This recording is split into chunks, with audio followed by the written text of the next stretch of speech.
Hi guys, welcome to my channel. టమాటా రోటి పచ్చడి ఏ విధంగా చేసుకుందామో చూద్దాం రండి. ముందుగానైతే టమాటాలను తీసుకుంటున్నాను. వీటిని కొంచెం ఒక 4 ముక్కల్లాగా అట్లా కట్ చేసుకోవాలి ఒక్కో టమాటాని. అదేవిధంగా ఒక 5-6 పచ్చిమిర్చిని తీసుకుంటున్నాను. మన కారాన్ని తగ్గట్టు పచ్చిమిర్చిని యాడ్ చేసుకోవాలి. ఈ విధంగానైతే కట్ చేసేసుకొని పక్కన పెట్టేసుకుంటున్నాను. ఇప్పుడు స్టవ్ వెలిగించేసుకొని ప్యాన్ పెట్టేసుకుంటున్నాను.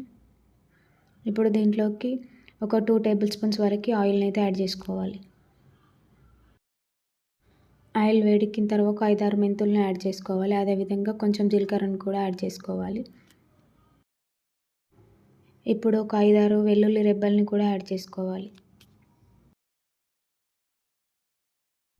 ఈ వెల్లుల్లి వేగిన తర్వాత మనం కట్ చేసుకున్న పచ్చిమిర్చిని వేసేసుకుంటున్నాను.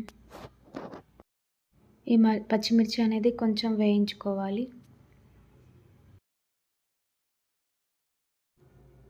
ఇలా కొంచెం వేగిన తర్వాత మనం కట్ చేసుకున్న టమాటా ముక్కలను దీంట్లో వేసేసుకోవాలి. ఇప్పుడు మూత పెట్టేసుకొని ఒక 5-6 నిమిషాలు ఉడకనివ్వాలి. 5-6 నిమిషాల తర్వాత మనం కొంచెం పసుపుని యాడ్ చేసేసుకోవాలి. ఇప్పుడు మూత పెట్టేసుకొని మరో 5-6 నిమిషాలు ఉడకనివ్వాలి. ఇప్పుడు మూత తీసేసుకొని కొంచెం చింతపండును కూడా యాడ్ చేసుకోవాలి. అదేవిధంగా టేస్ట్కి సరిపడా సాల్ట్ని కూడా యాడ్ చేసేసుకోవాలి. ఇప్పుడు ఒక గుప్పెడు నువ్వుల్ని కూడా యాడ్ చేసుకోవాలి. ఇప్పుడు ఒకసారి బాగా కలుపుకొని మూత పెట్టేసుకొని మరో 5 నిమిషాలు ఉడకనివ్వాలి. ఇప్పుడు మూత తీసేసుకొని 1 టేబుల్ స్పూన్ వరకు ధనియా పౌడర్ని యాడ్ చేసేసుకోవాలి. ధనియాలు మనం నువ్వులు యాడ్ చేసుకున్నాం కదా, ఆ టైంలో యాడ్ చేసేసుకోవాలి. పౌడర్ ఈ టైంలో యాడ్ చేసుకోవాలి. ధనియాలు ఆ టైంలో యాడ్ చేసుకుంటే కొంచెం వేగుతాయి. ఇప్పుడు మరో 5 నిమిషాలు ఈ విధంగా కలుపుకుంటూ ఉడకనివ్వాలి. ఇప్పుడు స్టవ్ ఆఫ్ చేసేసుకొని చల్లారనిచ్చుకోవాలి. ఇప్పుడు మిక్సీ జార్ తీసుకొని ఈ మొత్తాన్ని మిక్సీ జార్లో వేసేసుకొని పచ్చగా మిక్సీ పట్టుకోవాలి.